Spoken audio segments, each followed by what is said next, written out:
এক ছিল ঘন জঙ্গল। সেই জঙ্গলে থাকতো এক ভীষণ চালাক শিয়াল। তার নাম ছিল চতুরচাঁদ।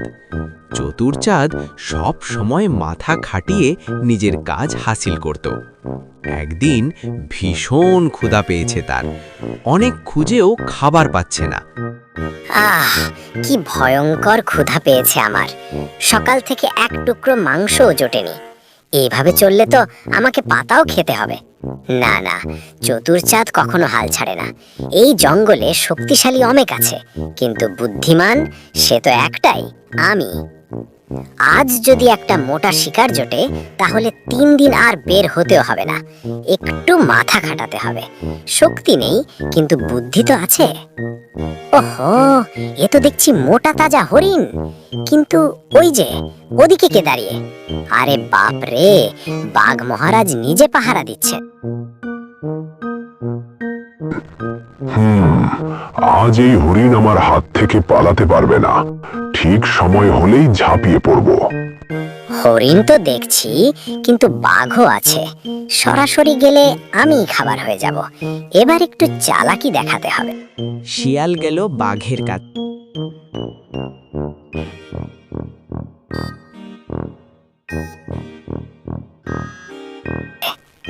মহারাজ, আপনি এখানে দাঁড়িয়ে আছেন আর আমি জানিই না। কত বড় ভুল। কেন এসেছিস? দূরে যা, আমি শিকার ধরব। এই শিকার? মহারাজ, আপনি কি জানেন না এই হরিণ কিন্তু সাধারণ হরিণ নয়। কি বলছিস? পরিষ্কার করে বল। এটা জাদুর হরিণ। যে আগে একে ছোবে সে 3 দিনের জন্য গাধা হয়ে যাবে। কি? আমি গাধা হয়ে যাব? তাহলে তো সিংহ হাসবে, চিতা হাসবে, সবাই বলবে গাধা বাঘ। আমি তো ছোট প্রাণী মহারাজ। আমি গাধা হলেও কেউ বুঝবে না। আপনি রাজা সমান, আপনার মান সম্মান আছে। ঠিকই বলেছিস। তাহলে তুই আগে গিয়ে ছুঁয়ে দেখ। এই তো চাই, ফাঁদে পা দিল।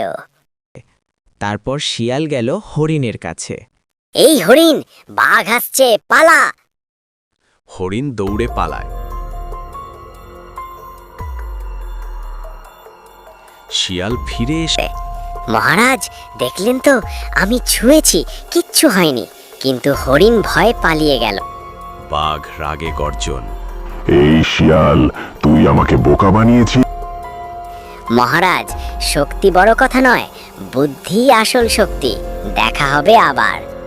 নীতি কথা, বুদ্ধি থাকলে বড় শক্তিকেও হারানো যায়।